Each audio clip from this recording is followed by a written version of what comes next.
Ujasiri wako uko wapi? Ujasiri wako uko kwenye dhehebu lenu, ama ujasiri wako uko kwa kuhani wako mkuu Yesu Kristo ambaye anakuwakilisha mbele za Mungu?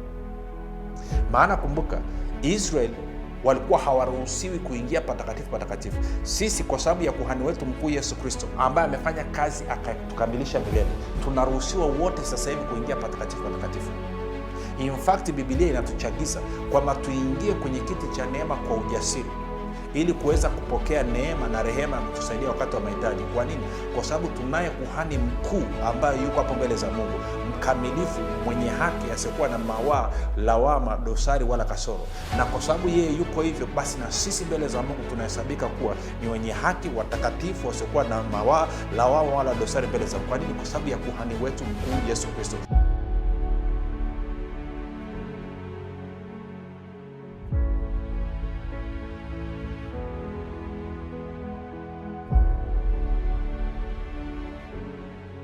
Pote pale ulipo rafiki, na kukaribisha katika mafundisho ya Kristo kupitia vipindi vya neema na kweli. Jina langu naitwa Huruma Gadi, na furaha kwamba umeweza kuungana nami kwa mara nyingine tena ili kuweza kusikiliza kile ambacho Bwana wetu Yesu Kristo ametuandalia.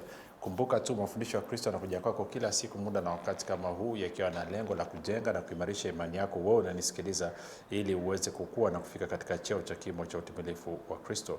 Kwa lugha nyingine, ufike mahali uweze kufikiri kama Kristo, kuzungumza kama Kristo na kutenda kama Kristo.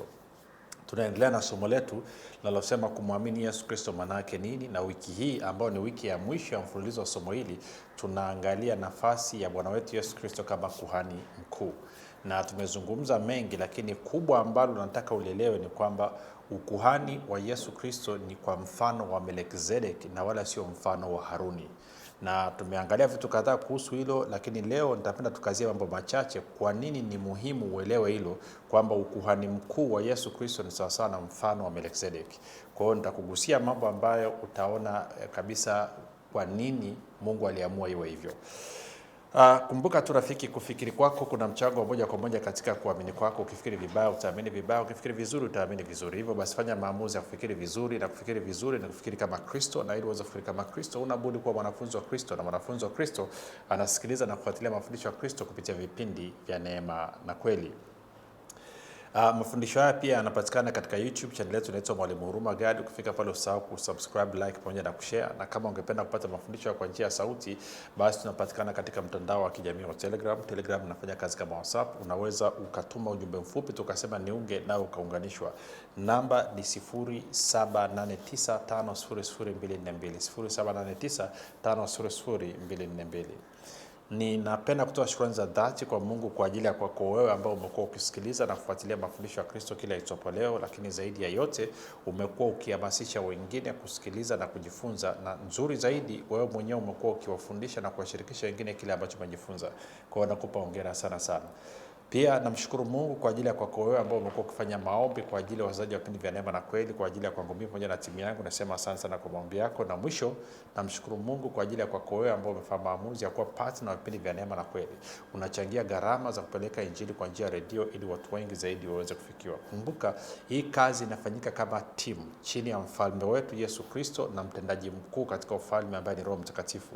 Na wote kila mmoja kwa nafasi yake, basi tunakamilisha mapenzi ya Mungu na kusudi la Mungu la kuhakikisha kwamba vitu vyote mbinguni na duniani vinakuja vinakaa chini ya Yesu Kristo ambaye ni mfalme wa wafalme na Bwana wa mabwana. Baada ya kusema hayo, nataka sasa tuendelee. Kumbuka nilikuwa nimekuambia kwamba tuliona kwamba kuhani mkuu, kusoma kwenye Waebrania mlango wa 5, anatwaliwa kutoka miongoni mwa wanadamu. Na kazi ya huyu kuhani mkuu ni kuwawakilisha hao wanadamu mbele za Mungu. Lakini sio hivyo tu, pia ana wajibu wa kuhakikisha anatekeleza maelekezo yote na majukumu yote ambayo anatakiwa kuyafanya mbele za Mungu katika kuwakilisha hao wanadamu. Hii ikiwa ni pamoja na kutoa dhabihu au sadaka kwa ajili ya dhambi. Sasa tumeona kuna ukuhani wa Haruni na kuna ukuhani wa mfano wa Melkizedeki, na Yesu Kristo Bwana wetu ni kuhani kwa mfano wa Melkizedeki. Sasa niseme kitu hichi. Ukuhani wa Haruni ambao ama kuhani mkuu kipindi cha Agano la Kale alikuwa anateuliwa kutoka miongoni mwa kabila la Lawi. Lawi ndio waliochaguliwa na Mungu wawe makuhani, na ndio maana hata ukisoma Biblia utaona Lawi hawakupewa urithi. Kwa nini? Kwa sababu Bwana alisema urithi wao ni yeye mwenyewe. Kwa kutoka miongoni mwa hao Walawi, kabila la Walawi, ndipo ambapo kuhani mkuu alikuwa anateuliwa. Sasa Yesu Kristo anateuliwa kwa kiapo, anafanywa kuwa kuhani mkuu kwa mfano Melkizedeki. Na nikakwambia kitu kingine kwamba huyu kuhani mkuu ana kazi mbili kubwa. Kazi ya kwanza of course ni kwamba anapokwenda kusimama mbele za Bwana, maana yake ni kwamba yeye anapokubalika inasababisha hao ambao anawaongoza na kuwawakilisha wakubalike. Ndio maana nilikuonyesha kwenye Agano la Kale kutoka mlango wa 39 alikuwa anatakiwa afunge kitambaa ama afunge sio kitambaa, bamba lenye la dhahabu ambalo limeandikwa mtakatifu kwa Bwana, kwa maana kwenye paji lake la uso. Na anapokuwa amesimama mbele za Bwana, maana yake basi watu wote wanahesabika kuwa watakatifu kwa sababu ya huyu kuhani mkuu ni mtakatifu mbele za Bwana. Hivyo nikaja nikakuonyesha kwenye Waebrania 6 kwamba kwa kuwa Kristo ameteuliwa kwa kiapo kuwa kuhani mkuu kwa mfano wa Melkizedeki, yeye sasa hivi ndiye anayetuwakilisha mbele za Mungu. Na tukienda kwenye Waebrania mlango wa 6, anazungumzia tumaini tulilonalo na nanga ya nafsi zetu. Mstari wa 19 hadi wa 20 anasema hivi: tulionayo kama nanga ya roho ama nafsi, yenye salama, yenye nguvu, yaingiayo hata mle mlimo ndani ya pazia, alimoingia Yesu kwa ajili yetu, mtangulizi wetu, amekuwa kuhani mkuu hata milele kwa mfano wa Melkizedeki. Sasa mlango wa 7, najua tulishazungumza kama vipindi vitatu vilivyopita, nitarudia tena kidogo kwa sababu kuna mahali tunaelekea. Mlango wa 7 mstari wa kwanza anaanza anasema hivi. Anasema, kwa maana Melkizedeki huyo mfalme wa Salemu, kuhani wa Mungu aliye juu, aliyekutana na Abrahamu alipokuwa akirudi katika kuwapiga hao wafalme, akambariki, ambaye Abrahamu alimgawia sehemu ya 10 ya vitu vyote. Tafsiri ya jina la kwanza ni mfalme wa haki, tena mfalme wa Salemu, maana yake mfalme wa amani. Hana baba, hana mama, hana wazazi, hana mwanzo wa siku zake wala mwisho wa uhai wake, bali amefananishwa na mwana wa Mungu, huyo adumu kuhani milele. Sasa nizungumze kidogo kuhusu Melkizedeki. Ukisikiliza anavyozungumza hapa, anasema hana baba, hana mwanzo, hana chochote. Amefananishwa kuwa ni mwana wa Mungu. Kwa hiyo of course tunapata picha kwamba kwenye Mwanzo 14 wakati Abrahamu anatokewa na Melkizedeki, wanatheolojia wengi na wanazuoni wa imani ya Kikristo wanaamini of course kwamba alikuwa ni Kristo. Maana yake ukisoma Agano la Kale, Kristo aliwatokea watu kwa namna nyingi. Na ndio maana hata kwa Korinto wa kwanza mlango wa 10 Mtume Paulo anasema kwamba ule mwamba uliokuwa ukiwafuata wana wa Israeli ambapo maji yalikuwa yanatoka kwayo, anasema alikuwa ni Kristo. Of course sasa kuna wengine atakwambia ni Ham, sio ni Sham, sio ni kitu gani, lakini kimsingi ni kwamba tunaambiwa Melkizedeki ni mwana wa Mungu. Hana baba, hana mama, hana mwanzo, hana mwisho, na amefananishwa na mwana wa Mungu. Kwa hiyo tunafahamu basi anazungumziwa Yesu kama mwana wa Mungu kabla hajavaa mwili. Kwa alitokeaje, alikujaje, hiyo story nyingine tuiache hapa. Sasa anasema huyu ni kuhani adumu. Ngoja nirudie mstari ule wa 3. Anasema hana baba, hana mama, huyu Melkizedeki, hana wazazi, hana mwanzo wa siku zake wala mwisho wa uhai wake, bali amefananishwa na mwana wa Mungu, huyo adumu kuhani milele. Kwa sasa wengine pia wanadai, wanasema no, huyu Melkizedeki kweli yupo. Sasa mimi sitaki kuingia kwa sababu kitu kama sikielewi siingii sana. Lakini tunafahamu pekee ambaye hana mwanzo, hana mwisho, Biblia inatuambia ni Mungu. Na ndio maana sasa amefananishwa na mfano wa mwana wa Mungu. Sasa kuna watu wengine wameshadai kwamba wameshakutana na huyu Melkizedeki na wameshazungumza na huyu Melkizedeki. Mimi sijawahi kukutana naye. Najua stories za watu wamepiga, lakini tubaki kwenye Biblia inavyosema. Mstari wa 4 anasema hivi: basi angalieni jinsi mtu huyo alivyokuwa mkuu, ambaye Abrahamu baba yetu mkuu alimpa sehemu ya 10 ya nyara.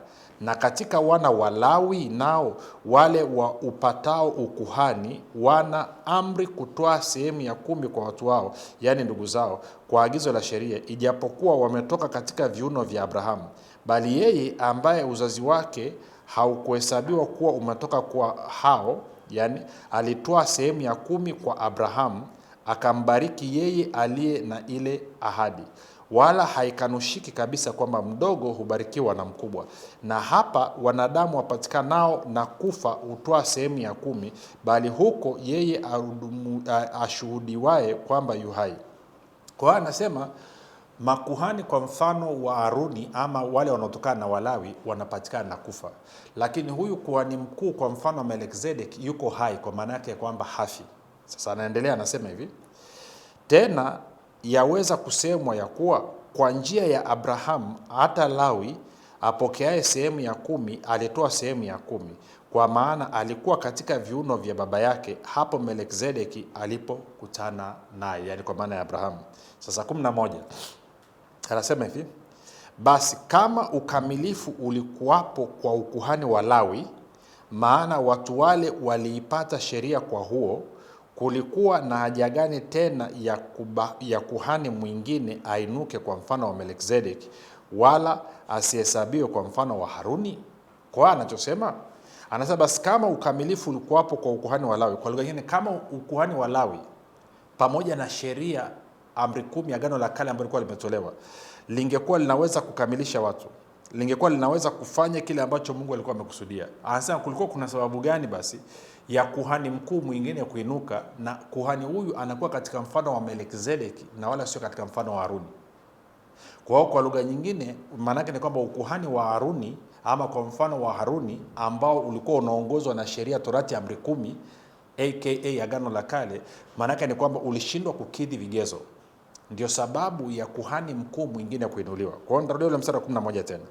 Anasema basi kama ukamilifu ulikuwapo kwa ukuhani wa Lawi, maana watu wale waliipata sheria kwa huo, kulikuwa na haja gani tena ya kuhani mwingine ainuke kwa mfano wa Melkizedeki, wala asihesabiwe kwa mfano wa Haruni?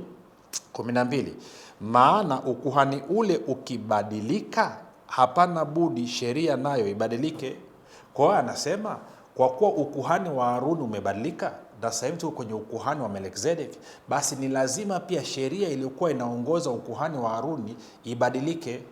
Sasa kwenye ukuhani wa Haruni ulikuwa unaongozwa, ukisoma kwenye Agano Jipya ukaenda kwenye Warumi 8 inasema kwamba sheria ya roho wa uzima ule ulio katika Kristo Yesu imeniweka huru mbali na sheria ya dhambi na mauti. Kwa hiyo sheria ya Torati ilikuwa ni sheria ya dhambi na mauti, ndio ambayo ilikuwa inaongoza. Ndio maana ukisoma Wakorinto wa pili mlango wa 3 mstari wa 7 mpaka wa 9 anasema Torati ama amri 10 ni huduma ya mauti, inasababisha mauti, inasababisha hatia. Ukienda kwenye Wakorinto wa kwanza mlango wa 15 mstari wa 56 anasema kwamba kinachoipa nguvu kinachoipa nguvu dhambi ni Torati, na dhambi ndio inaua. Kwa hiyo kwa lugha nyingine Torati inaua.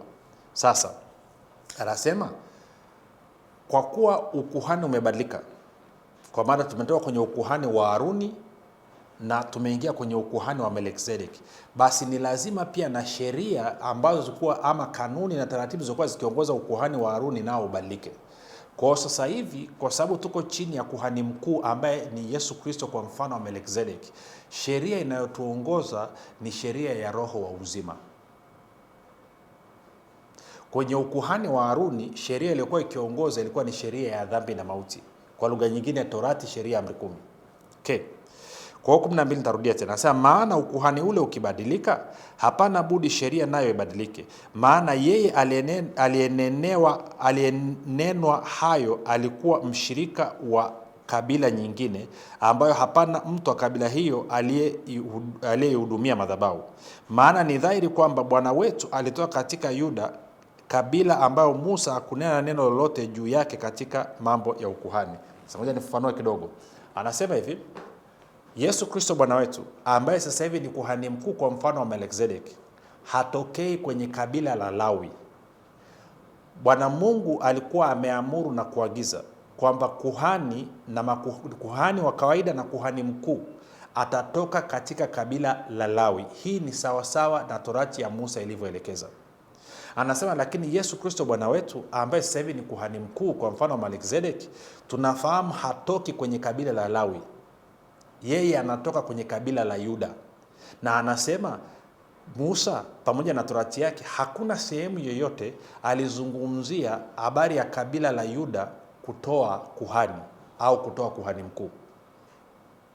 Na kwa kuwa sheria ya Musa ndiyo iliyoweka utaratibu na maelekezo kwamba kuhani pamoja na kuhani mkuu lazima atoke kwenye kabila la Lawi, basi maana yake ni kwamba lazima sheria ibadilike, kwa sababu huyu kuhani mkuu mpya wa Agano Jipya ambaye ni kwa mfano wa Melkizedeki hajatoka kutokana na utaratibu na maelekezo na kanuni yaliyowekwa na Torati, sheria, amri 10, bali ametokana na kabila lingine kabisa, kabila la Yuda.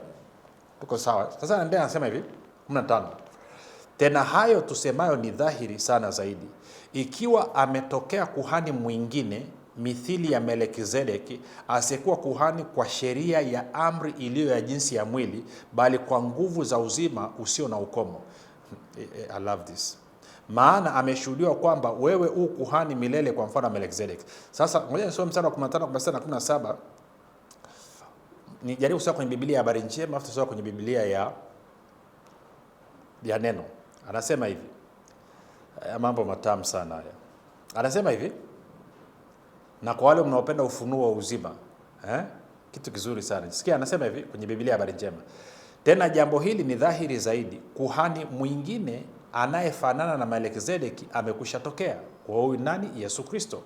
Yeye hakufanywa kuhani kwa sheria na maagizo ya kibinadamu, bali kwa nguvu ya uhai ambao hauna mwisho. Uhai usiokuwa na mwisho, kwa lugha nyingine uhai usiokuwa na kifo. Anasema maana maandiko yasema, wewe ni kuhani milele kwa utaratibu wa ukuhani wa Melkizedeki. Kwenye Neno anasema hivi, kwa maana 16 anasema, yeye ambaye amefanyika kuhani si kwa misingi ya sheria kama ilivyokuwa kwa baba zake, bali kwa misingi ya uwezo wa uzima usioharibika. Uzima usioharibika. Unajisikia TKU anasemaje? Anasema hivi: na mambo haya yalizidi kuwa wazi zaidi tunapomuona kuhani mwingine aliye kama Melkizedeki. 16, alifanywa kuhani lakini sio kwa sababu alikamilisha mahitaji ya kuzaliwa katika familia sahihi. Alifanyika kuhani kwa nguvu ya uhai ambayo haitakwisha. Hivi ndivyo maandiko yanavyosema kumuhusu yeye, wewe ni kuhani milele kama alivyokuwa Melkizedeki. Kwa hiyo ina maana ukuhani wa Yesu Kristo ni ukuhani wa milele. Maana yake ni kwamba hauna mauti, hauna kifo. Kwa sasa anaendelea, anasema hivi mstari wa 18. Anasema maana kuna kubatiliwa kwa ile amri iliyotangulia kwa sababu ya udhaifu wake na kutokufaa kwake. 19, kwa maana ile sheria haikukamilisha neno, na pamoja na hayo kuliingizwa matumaini yaliyo mazuri zaidi, ambayo kwa hayo twamkaribia Mungu. Na kwa kuwa haikuwa pasipo kiapo, maana wale waliofanywa makuhani pasipo kiapo, bali yeye pamoja na kiapo, kwa yeye aliyemwambia, Bwana ameapa wala hata gairi, wewe u kuhani milele. Basi kwa kadiri hii Yesu amekuwa mdhamini wa agano lililo bora zaidi. Sasa ngoja niweke points hapa. Iko hivi, ukisoma anachojaribu kusema kwamba alichokuwa amekusudia Mungu, makusudi ya Mungu ni mwanadamu aishi milele katika mwili, na anayechangia katika kusababisha mwanadamu aishi milele katika mwili, kwamba kuhani mkuu ana mchango katika kusababisha mwanadamu aishi milele hapa duniani. Kwa hiyo kuhani mkuu wa Haruni ambao ulitokana na kabila la Lawi ulikuwa unafuata agano la kale, kwa maana ya kwamba sheria, lakini sheria haitoi uzima, na kwa maana hawa makuhani wakawa wanakufa. Na kwa kuwa kuhani anakufa, then hawezi akasimamia na kuhakikisha kwamba wewe unakuwa na uhai usiokuwa na kifo. Ndio maana Mungu akaamua kubadilisha, akaleta kuhani mkuu mpya, sio kutoka kwenye kabila la Lawi, bali kutoka katika kabila la Yuda. Na huyu kuhani mkuu ni kwa mfano wa Melkizedeki, ambapo Mungu ameapa kwa nafsi yake kwamba huyu kuhani atakuwa ni kuhani mkuu milele. Kwa nini? Kwa sababu anaongozwa na kushikiliwa na uhai usiokuwa na kifo, ama na nguvu ambazo zinaleta uzima usioharibika, uzima usiokuwa na ukomo. Na kwa maana hiyo, ili agano jipya ambalo ni bora zaidi. Kwa nini ni bora zaidi? Ni bora zaidi kwa sababu lina uwezo wa kumsababisha mwanadamu akaishi milele hapa duniani katika mwili.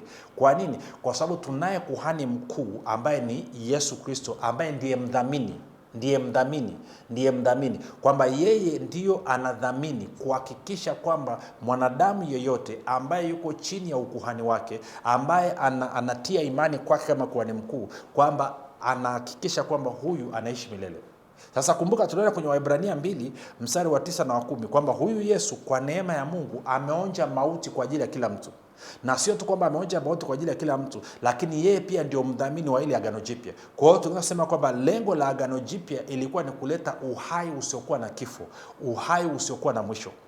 Sasa unasema kwa nini watu wanakufa? Watu wanakufa kwa sababu hawaamini. Unasema kwa nini hawaamini? Hawaamini kwa sababu hawajahubiriwa Injili. Kwa nini hawajahubiriwa Injili? Kwa sababu hakuna watu ambao wamepata uelewa sahihi wa kile ambacho Mungu anataka. Na hata wakitokea wachache kama wakina Urumagadi wakaanza kuambia watu, hata wanasema una mapepo, kama ambavyo walimwambia Bwana Yesu ana mapepo. Wanaambia wewe naambiwa uongo, unadanganya, kila nafsi lazima ionje mauti. Wanasahau kwamba Elia akufa, Enoch akufa, lakini pia Yesu atakaporudi atakuta watu wengine wako hai. Kwa hiyo habari ya kila nafsi itaonja mauti haipo kwenye Biblia.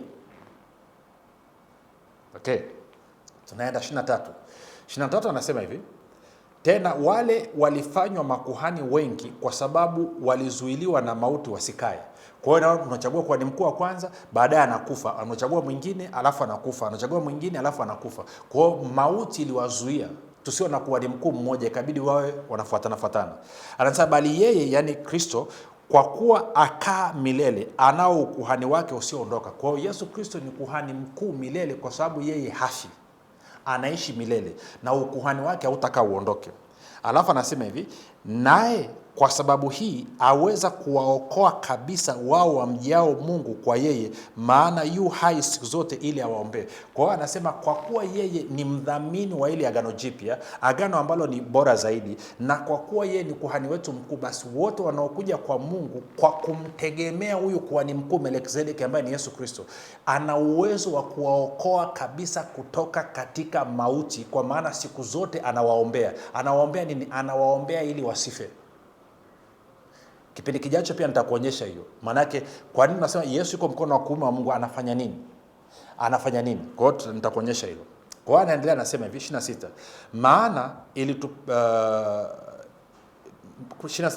Maana ilitupasa sisi tuwe na kuhani mkuu wa namna hii, aliye mtakatifu, asiyekuwa na uovu, asiyekuwa na waa lolote, aliyetengwa na wakosaji, aliyekuwa juu kuliko mbingu. Alafu anaendelea anasema hivi, ambaye hana haja kila siku mfano wa wale makuhani wakuu wengine, kwanza kutoa dhabihu kwa ajili ya dhambi zake mwenyewe, kisha kwa ajili ya dhambi za hao watu. Maana yeye alifanya hivi mara moja alipojitoa nafsi yake. Maana torati yawaweka wanadamu walio na unyonge kuwa makuhani wakuu, bali hilo neno la kiapo kilichokuja baada ya torati limemweka mwana aliyekamilika hata milele. Sasa sisi tunaishi kwa kufuata agano jipya, sio agano la kale. Agano jipya, agano la kale ndio linaitwa torati. Agano jipya ni agano la Bwana na Mwokozi wetu Yesu Kristo. Hili ndio agano ambalo tunafanya. Na hili agano jipya, kuhani wake mkuu ni Yesu Kristo kwa mfano wa Melkizedeki, na ni kuhani wa milele. Kwenye agano la kale makuhani walikuwa wakibadilika. Haruni alipokufa mtoto wake akachukua. Then na huyo naye alipokufa mtoto wake akachukua. Tunaenda sawa? Nadhani kama nitaangalia jina alafu nitakuletea kwamba nani alichukua hiyo nafasi. Lakini ukisoma ndani kwenye Hesabu mlango wa 27 utaona. Kwa hiyo pointi ni nini rafiki? Pointi ni hii. Mimi na wewe tunatumiaje ukuhani mkuu wa Yesu Kristo kuhakikisha kwamba lengo la Mungu la sisi kuishi milele daima, tukiwa wenye afya, tukiwa wenye nguvu, tukiwa wenye furaha, waliostawi, linafanikiwa? Kumbuka, ni imani kwa Yesu Kristo, sio tu kwake kama yeye, kwamba imani kwake kwamba yeye ni Bwana na Mwokozi wa maisha yetu, lakini pia ni imani kwake kwamba yeye ni kuhani wetu mkuu. Na sasa hivi tunavyozungumza yuko mkono wa kuume wa Mungu Baba, tena ndiye anayetuombea. Una ujasiri kiasi gani kwamba sasa hivi wewe mbele za Mungu mambo yako ni salama kwa sababu ya kuhani wako mkuu Yesu Kristo. Kumbuka tena, utaratibu wa Mungu, watu wanakubaliwa kwa sababu ya kuhani na dhabihu iliyotolewa. Na kuhani wetu mkuu amekubalika mbele za Mungu na yuko mbele za Mungu milele. Ameketi mkono wa kuume wa Mungu Baba milele. Na damu yake ilikubalika ikatupatia ondoleo la dhambi, ukombozi wa milele. Sasa swali ni hili, una ujasiri kiasi gani kwamba wewe na Mungu uko safi, hakuna mawaa, hakuna kasoro, hakuna dosari, hakuna hatia, hakuna shutuma yoyote mbele zake kwa sababu ya kuhani wako mkuu Yesu Kristo? Unamtegemea huyu kuhani wako mkuu Yesu Kristo kwa kiasi gani katika mwenendo wako na uhusiano wako na Mungu? Ama unajitegemea mwenyewe? Kwa sababu utaratibu wa Biblia ni kwamba tunamtegemea kuhani mkuu aliyewekwa na Mungu, sio aliyejiweka mwenyewe, wala sio tulimweka sisi, aliyewekwa na Mungu kwa ajili yetu. Na kuhani wetu mkuu amefanya kazi yake mara moja tu, akatupatia utakaso wa milele, ukamilifu wa milele, haki ya milele, uzima wa milele, ufalme wa milele. Jina langu naitwa Huruma Gadi. Yesu ni Kristo na Bwana. Tutane kesho muda na wakati kama